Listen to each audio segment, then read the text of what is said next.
Hello students, this is Mr. McAllen, and now we're going to be working on solving quadratic inequalities. To solve a quadratic inequality, you first have to solve for where the quadratic function has zero value. I know we're looking for when it's positive, but the first thing you start off with is looking for where the quadratic function is equal to zero. So it turns into just a regular factoring problem at first. And in this case, it's a simple polynomial to factor, so I'll factor that. And now we know what the zeros are from our factors.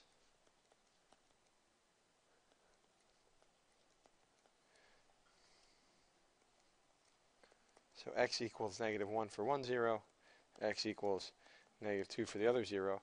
Now, we have to use a little bit of our knowledge about what a quadratic function looks like. Because the a coefficient is positive, the a in front of the x squared is greater than 0, we know that the parabola is opening upward. We also know that we have two real zeros.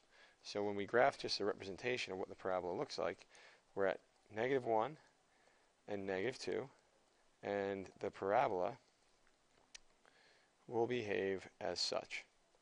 So in this case, where the parabola is greater than 0 is clear. I'll shade it on the x-axis.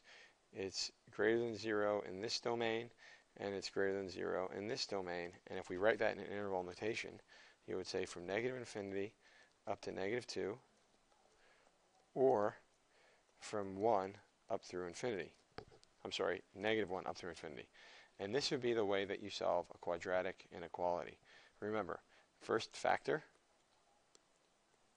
then understand which way the parabola is opening up, draw a quick sketch, and then write out your intervals. Let's check this with Desmos. So we have x squared plus 3x plus 2.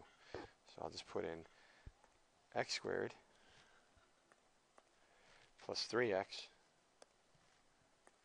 plus 2. And I have to not zoom out, but more or less zoom in. So you can see at -2 and at -1, that's where the parabola breaks through the x-axis and goes negative. So in answering the inequality as far as when it's greater than 0, you would say from -infinity to -2, and or from -1 up through infinity. And that's what our solution set said in Desmos. I hope this video helps you understand how to solve quadratic inequalities, and the video before showed us how to solve absolute value inequalities. So both skills are necessary for you to know, and good luck, and I look forward to hearing your comments.